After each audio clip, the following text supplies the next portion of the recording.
Magog. It is stated in Izarod that Magog is one of Japheth's sons, so at first glance, we look for this somewhere in Europe. All tales about Magog lead us to the same conclusion, which is that Magog is located in Asia. It's not about some Asian people but rather European people who migrated to Asia, similar to the Medes. Virtually all scholars who have delved into covenant-related questions have come to the conviction that Magog is the land of the Massa-Gete, or Meshech-Gete, as they were commonly called. Among these, I highlight Lenormand as one of the leading authorities. The Meshech-Gete are the Gete from the Danube who reached the Azov Sea through Ukraine and then proceeded to the Caspian Lake. Since Greek writers encompassed the Massa-Gete under a generalized and vague name, the Scythians, difficulties arise in distinguishing one from another. The Massa-Gete were called Scythians due to a general tendency to label all northern peoples with that name, without making much distinction among them.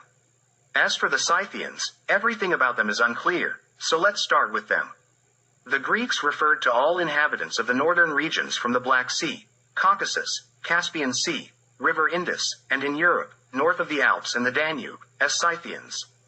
Just as they divided the world into Hellenes and barbarians, giving the latter name to all nations without exception, they also called all peoples from the mentioned northern regions Scythians. Just as we haven't found any nation calling themselves barbarians, we also haven't found any nation calling themselves Scythians. In that vast northern expanse that the Greeks assigned to the Scythians, there were various nations and races. As this northern region became increasingly known over time, the concept of Scythia narrowed down until it was confined to a small area in the center of Asia, inhabited by Mongols. Gordon Childe, in studying the origin and movements of the Aryans, concluded that the name Scythians can only be applied to the Mongols and stated, "The Scythians turned out to be Mongols, and the Cimmerians to the Thracians." 60th ch. 40. It is my belief that the name Scythians cannot be applied to Mongols or any other people. We have already provided an explanation of the name Scythians in the first volume of the History of the Serbs, 45th ch. 243, and now let us further explain it with the help of Herodotus and Strabo. The first thing Herodotus tells us about the Scythians is that they do not cultivate the land at all but are nomads. 39. IV.2. He then tells us that the Scythians do not call themselves Scythians but Skolots, named after one of their kings, Kolakais, while the Greeks call them Scythians.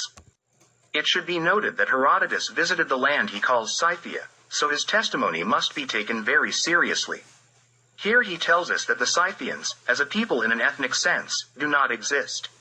The name Skolots does not appear anywhere else in history and could certainly be just the name of a part of the people he calls Scythians, more precisely one tribe over which the mentioned king ruled.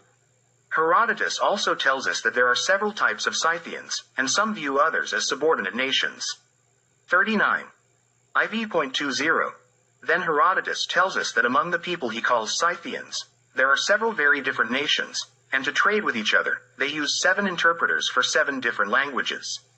39. IV.24. This means that there were at least 7 different nations, whose languages were not even similar until they needed an interpreter. Herodotus calls some of the Scythians royal, implying that they ruled over others. He then says that some Scythians are farmers, which means that they are not true Scythians since he initially told us that Scythians are only nomads.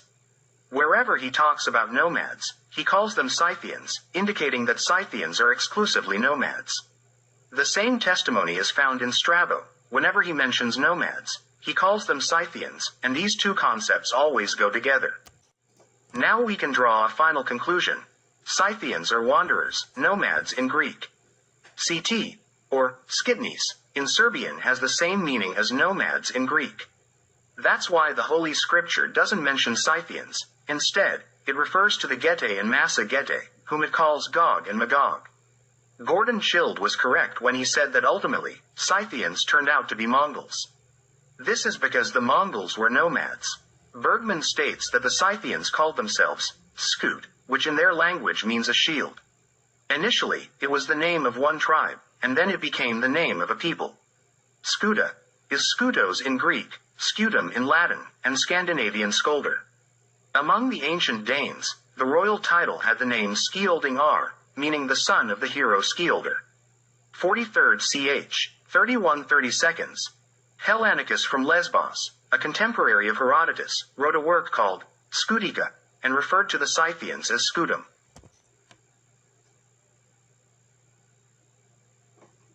The old German name for a shield is Scudillo, and the modern German term is Schild.